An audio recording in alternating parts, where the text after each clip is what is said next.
and welcome to Tom Myers versus the rest of the world. This is Best of and Unheard Bits Spring 2025, Part 1. In this episode, you will hear some of our favorite moments, plus some bits that didn't quite make the initial airings.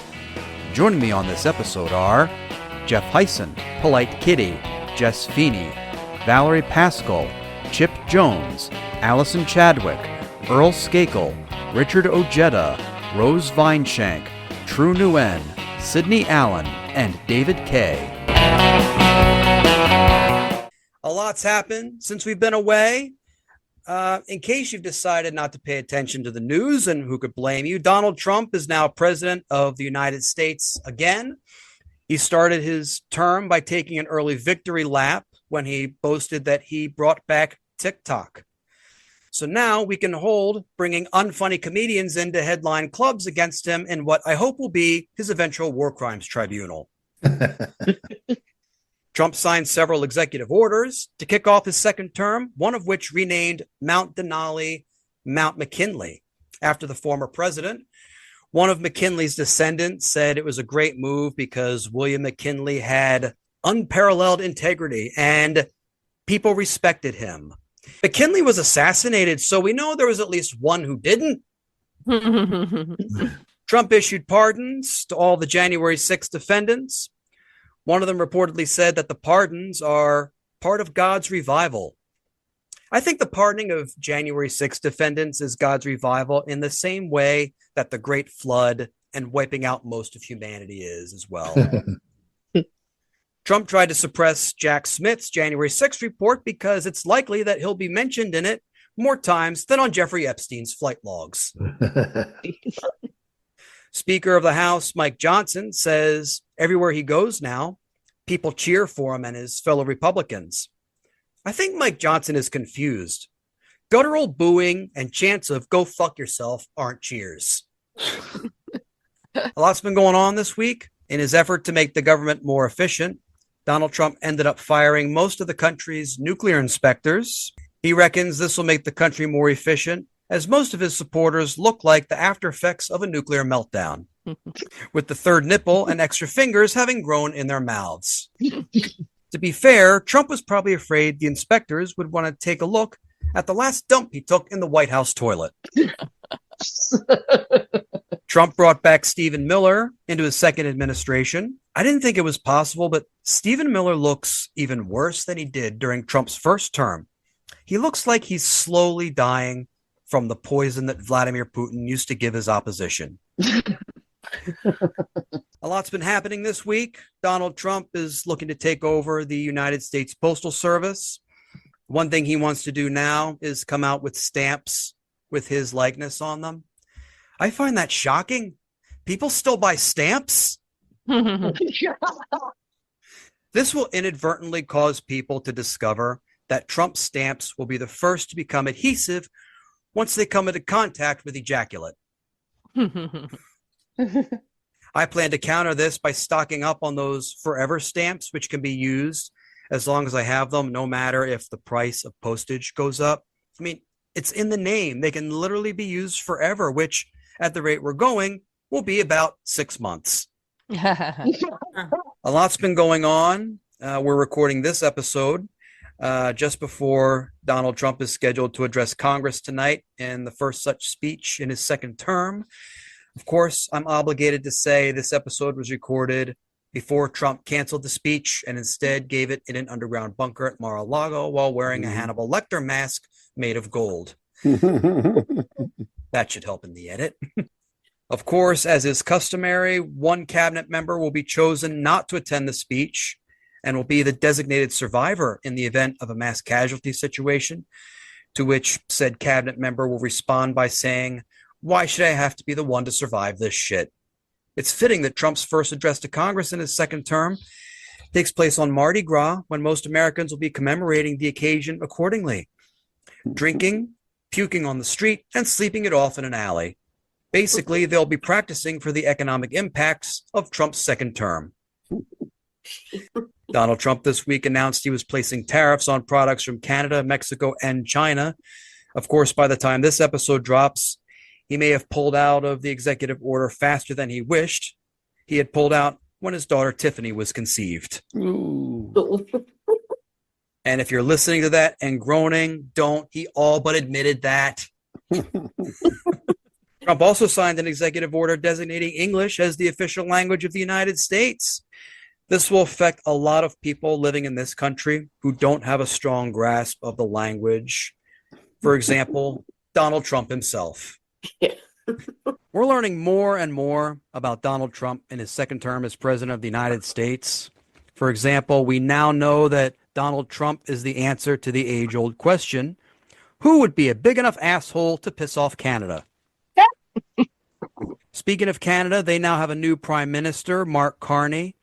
It's nice to see Canada following our lead and going for an older chief executive. It's nice to see him trying to patch things up with us by trying to relate to us by electing a leader who, like Trump, looks like he's already decomposing. Actually, yeah. A lot has happened since the last time we were on this show. During Trump's speech, Congressman Al Green was escorted out of the chamber for heckling when Trump incorrectly said he had a mandate from the American voters. A black member of Congress being marched out is the perfect symbol for how far back the Republican Party wants to take this country. The days of bipartisanship and working across party lines appears to be on hold indefinitely, as we can see in this tense exchange, or lack thereof, between then Vice President Kamala Harris and Bruce Fischer, husband of Nebraska Senator Deb Fischer, during a routine symbolic swearing in. Hi. Do you want to come here, Bruce?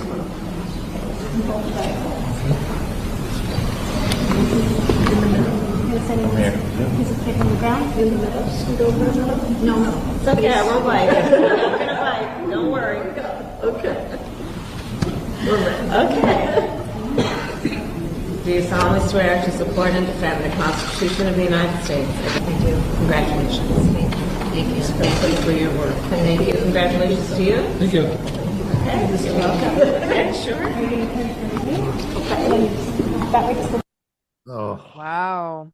I mean, Wow. he dealt with her like in the same way, like he was regressing through childhood, and she was regarding her like the family's hired help. Like the guy's probably old enough to where that may have been the case. Disgusting. Yeah. You know, it kind of reminds me that I do applaud her because she knew fucking right that he wasn't going to shake her hand. She knew fucking, he didn't want to stand next to her. She knew fucking right he wasn't going to shake her hand. And I feel it kind of brought me back to the moment in the debate where she walked right up to Trump, right at his podium, and stuck out her hand. She's like, oh no, you will either shake my hand or you will look like an asshole right now. And she made that guy look like a fucking asshole. Sorry, I'm swearing a lot tonight. I'm so sorry. It's been a while. I'm so sorry. Keep going. Thank you. Yeah. You've done a number of these shows, Jess. You know how it goes. I know how it goes, but you know, The trying to be nerve, ladylike in the nerve front of of that people. guy. And Truly.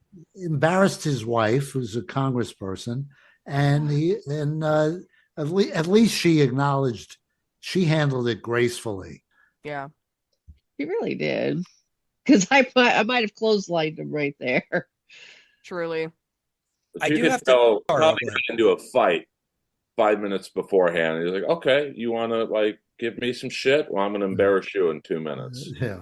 Oh my gosh. I am that level of petty. So again, I probably would have done that.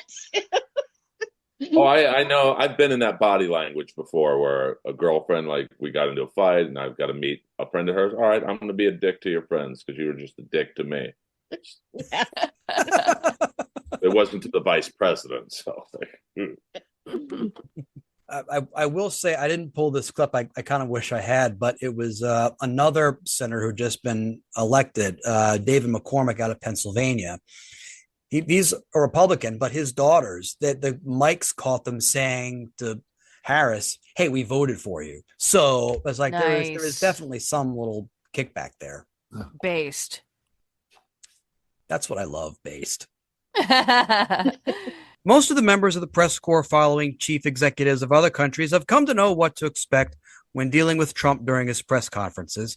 Much like how people know how to deal with the relative who starts peppering racial epithets into his diatribes at the family function after about 6 Michelob Ultras.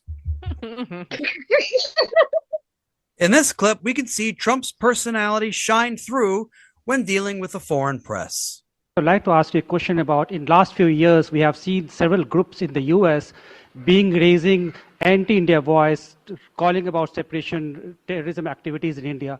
Do you think that should continue here in the US as well? You're going to have to go louder. Mr. President, people in India would be welcoming your decision to extradite Tahabur Rana to... I can't understand a word he's saying. Go ahead, back there. Mr. President, thank you. First, I want to ask Thank you very much. question. You and the President, you both spoke about combating ISIS. You both sounded very excited about this partnership upcoming. And I was curious, how much more confident are you with President Trump leading this country that there will be peace through strength and you will have a successful partnership with the United States versus with Biden's incompetence and weakness over the last 4 years?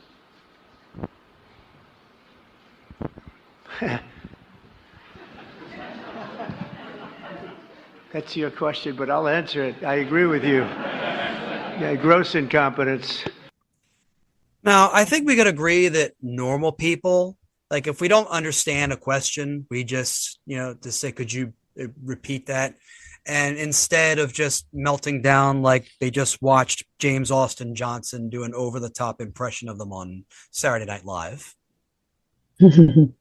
He really doesn't care. Like, he does not give a shit about being nice to anybody or like looking like a decent human being. Holy shit. That's our head of state. That's our fucking head of state, dude. That's our main guy. It's not just that. Make America embarrassed again. Yes. But oh, by the way, India is trying to get some of our F-35 aircrafts. And the dangerous part here is that India, that Modi, he's also pretty close with Vladimir Putin. So literally, if Donald Trump wants to give our F-35 capability to India, make no mistake about it, it'll make its way into the hands of Russia. And look, I'm at the point now where I still, the classified documents is something that will always weigh on me, and I'm going to tell you, I guarantee you the way those documents were stored in that bathroom, I guarantee you our secrets have been compromised. I guarantee you there were people that were told, go in the bathroom, shut the door, third box down to the left, open it up, halfway through, you'll find the files that you're looking for. And that's exactly what happened. Anybody else, I held a top secret security clearance. Anybody getting caught with one single piece of paper, that's 5 years in prison. Donald Trump stole 126 boxes of classified documents. Donald Trump is nominated for his deputy head of the FBI, Dan Bongino. A former Senate candidate in Maryland, Dan Bongino is a right-wing talk show host and an election denier who opts not to buy a premium Pornhub subscription because he wants to have no ads while perusing Rumble and stockpiling weapons and preparing for an upcoming doomsday scenario. His raw presumptions, which means he's still able to fit in with other Republicans here in my home state. The fact that he speaks in complete sentences makes him a moderate by today's standards. But in this clip, he unleashes on a Politico reporter during a congressional run in 2016. Seriously. So, what, do you think you're going to hurt my campaign? No, I don't think I'm going to hurt your campaign because it sounds like you're losing, Dan. It sounds like you're hurting your own campaign. No, Mark, my life doesn't revolve around politics. That's why you've run for 3 offices in a row, Dan? It sounds like they do. I have an actual life and a job. I'm not a loser like you. So why are you running for an office in a city you don't live in a county you don't live in district you don't live in, or you're not a registered voter in? You don't own property there. That's against the. Can you quote me that rule? Will you have to do that? Oh, you can't. Again, because you're not smart enough. Okay, so you don't actually have. About politics, right? You're not a registered voter in the district. Right? You're not a registered voter in the district. You're right about politics. Are you a registered voter in the district? You don't know the rules? No. You're not. You're not a registered voter in the district. So let's see. You moved down to Florida after losing 2 campaigns in Maryland. You say you're going to stay in Maryland and fight. You tuck tail, run away to Florida. You go look to run in District 18. You see you're not going to be able to win there. You try to run in District 19. You're losing there. You're like a professional political candidate who loses, Dan. You just lose. You have no idea why I moved to Florida. I know you moved here and you wanted to run for. You wanted to run. Oh, Dad! Why are you yelling now? Go fuck yourself. Oh, Dad! Is that like an offer or something? Is that an offer? Motherfucker! I knew you'd shut your mouth. Fucking coward. Hey, Dad, do me a favor. I'll handle the questions and you handle the answers. I'm not. Just hey, calm down. Oh, Dan. You really sound like you need some help. Motherfucker. I think you need some help. Fuck yourself. Okay. You hear me? Do you realize you sound like you need medication? You don't know why. And let me tell you. You sound like you need medication, Dan. Do you need? Maybe you need some professional help. You have no idea. Shut the fuck up. I think you need professional help.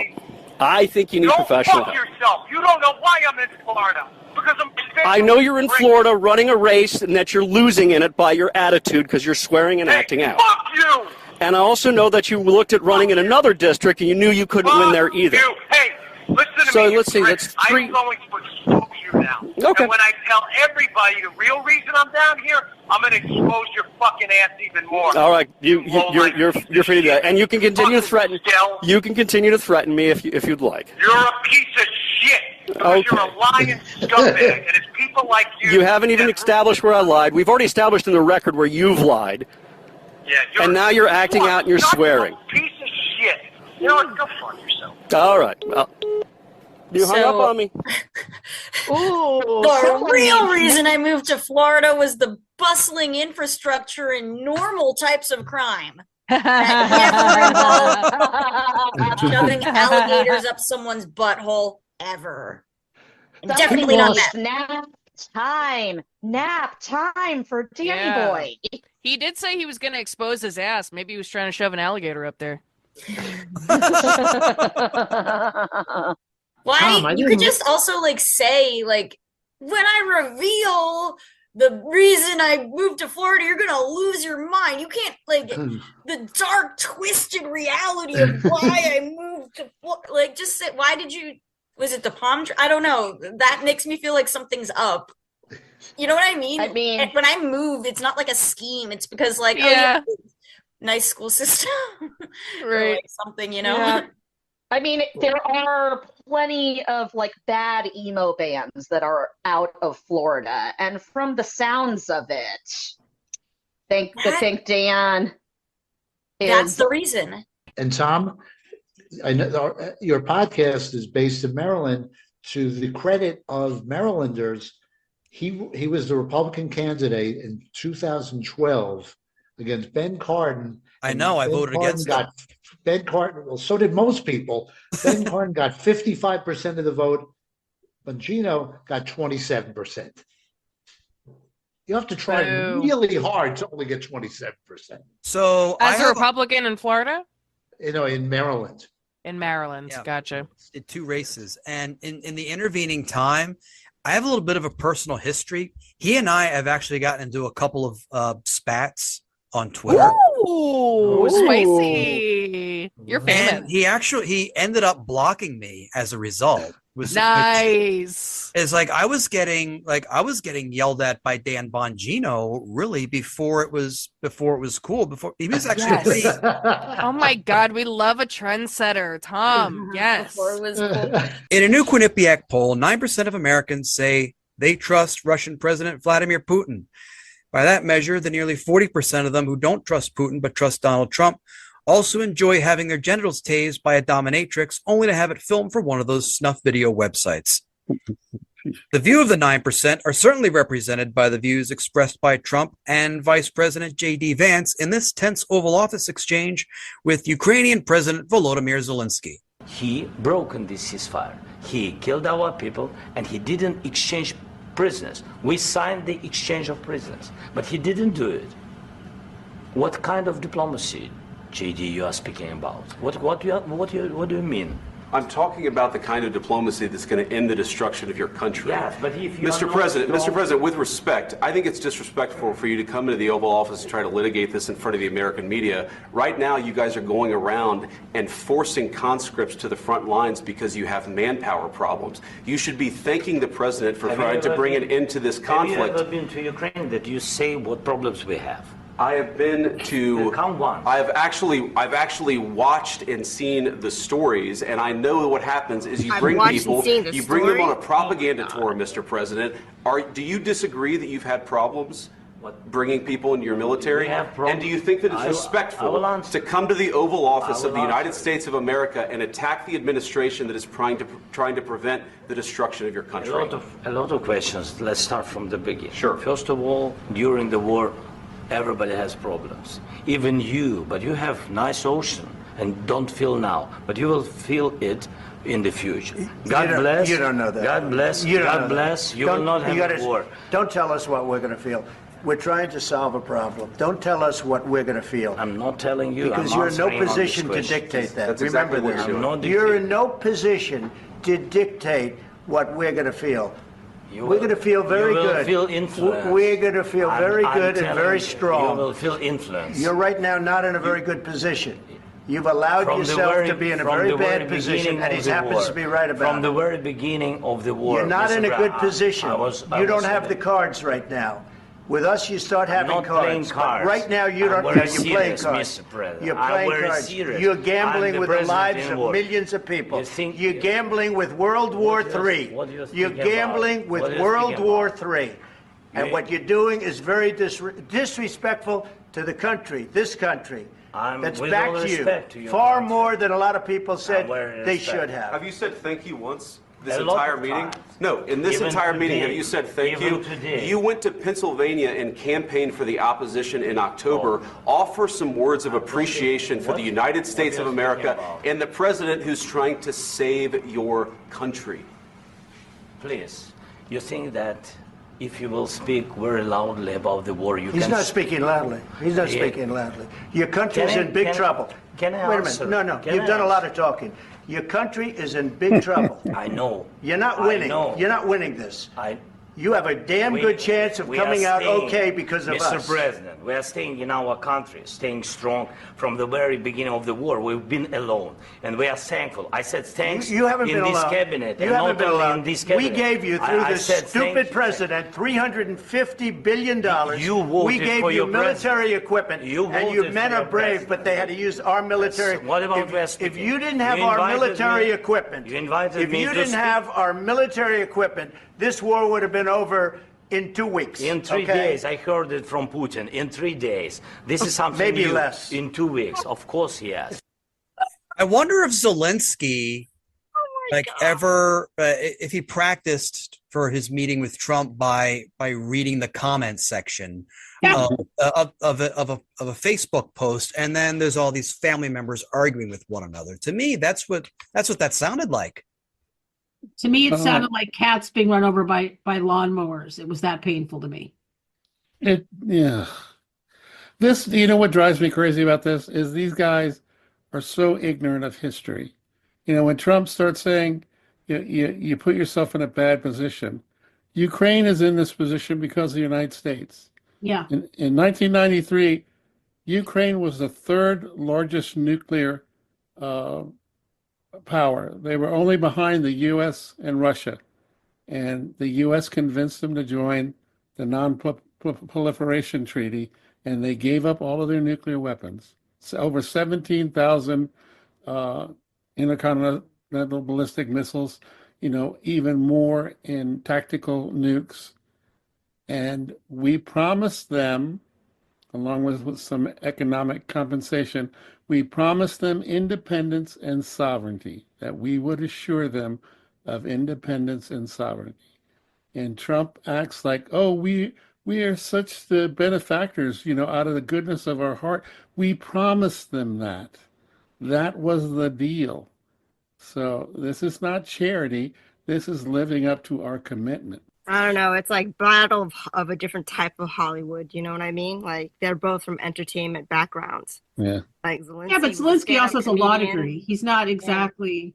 Right. Well, Maybe Trump has president. some business degree, I'm sure, right? Like, Yeah, he if we're going to does. say things matter, like, Yeah. I'm just saying it's just, we're talking as if facts matter.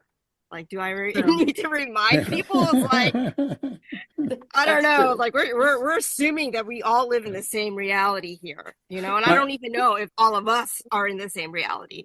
Never mind different One time zones. of my favorite comments about that scene is that Zelenskyy was the only person in the room who wasn't wearing makeup. So that's how you know that it was all fictitious. I mean, I can't be too harsh of pro-Trump members of Congress on this podcast because excessive biting criticism of straight cisgendered white men with power and money will cause the corporate overlords at Google to make me invisible on YouTube's algorithm. But since that means less people watching who will strike this video, let's have some fun. The only way these town halls would be more interesting would be if they took this country back to the 1600s and we burned members of Congress at the stake. So we'll let the constituents have their say, as we can see in this excerpt from a town hall held by North Carolina Congressman Chuck Edwards. That all of those probationary employees be reinstated for at least 45 days, and then there would be another process to evaluate where we're at there. Yeah. One more. Just hold. I feel like this is not productive with everybody yelling at me. I mean, if you want to hear, yeah. The questions